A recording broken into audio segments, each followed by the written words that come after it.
그러니까 노인 교육의 방법을 선택할 때 우리가 앞에서도 얘기했었는데 가장 먼저 우리가 고려해야 될 것이 무엇일까요?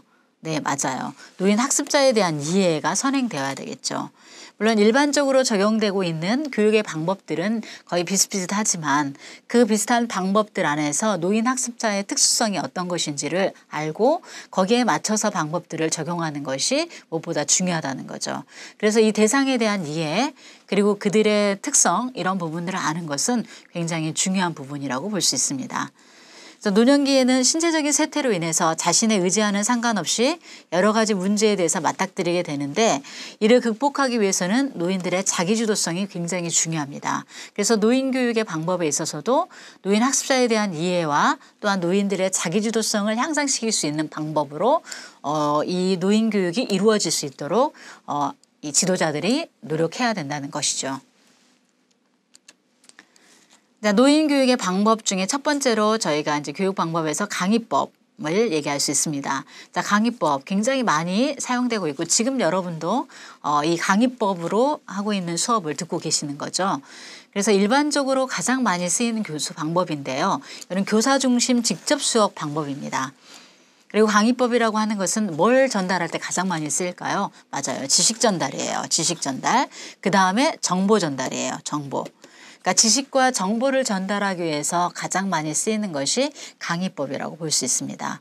그러니까 일반적으로 학습자에게 필요한 지식을 교수자가 다 준비해 와서 알기 쉽게 해석해서 그 듣는 그 학습자들이 잘 이해할 수 있도록 하는 그런 가르치는 과정이 강의법이죠. 그래서 형식 교육의 보편적인 방법이 강의법입니다.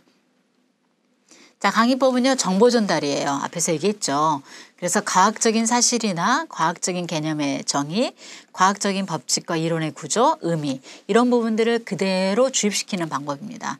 그래서 그들에게 필요한 여러 가지 정보들을 주기 위해서 근데 정보는 그렇잖아요. 이들이 모르는 어떤 걸 제공해 주다 보니까 학습자들이 알고 있는 어떤 거를 얘기 들을 필요가 없이 그냥 알려주는 방식으로만 끝나야 되는 거죠. 그러다 보니까 강의법이 이런 정보 전달과 지식 전달에 굉장히 많이 사용되고 있다는 거.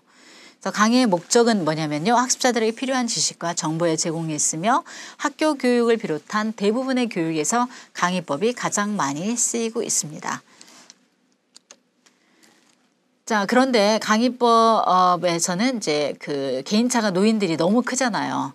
그래서 이런 노인들이 개인차가 너무 크기 때문에 이론적인 학습보다는 좀 구체적인 실질적인 내용을 학습하는 게 훨씬 더 효과적이라는 점을 고려해서 이 강의법에서도 노인 교육에서는 어떻게 많이 쓰일 수 있을까요? 아니죠. 그래서 최소한으로 활용할 수 있도록 하는 고민들이 필요한 거예요. 그러니까 노인 교육에는 어쩌면 강의법은 가장 뭔가 처음에 어떤 이 부분을 설명하기 위한 그런 용도로 많이 쓰이지 전반적으로 노인 교육을 할 때 강의법으로 섰을 때는 효과들은 그렇게 나타나지 않을 수 있다는 얘기입니다. 강의법은 또한 장점들이 있어요. 새로운 단원을 도입할 때, 그러니까 새롭게 뭔가 들어갈 때, 그 다음에 수업의 전체에 대해서 조망해서 얘기해 줄 때는 효과적이죠. 그리고 교재가 가지고 있는 한계에 대해서도 극복하고 수업의 내용을 수정 보완해서 설명할 때는 굉장히 강의법이 유리하죠. 그 부분에 부족한 부분. 그리고 교재 이해의 어떤 지식과 정보를 전달할 때, 그 다음에 교수자의 경험과 지식, 이런 부분들을 전달할 때 이럴 때는 장점이 있습니다. 그리고 또한 수강생이 엄청 많아도 수업 진행이 가능해요. 그렇죠? 많은 사람들을 놓고 그들에게 어떤 피드백이나 어떤 그들의 말하는 것, 그들의 생각들을 안 들어봐도 되기 때문에 어떤 수강생이 뭐 10명이어도 100명이어든 200명이어도 가능한 게 강의법이라고 볼 수 있습니다. 이런 장점들이 있고요.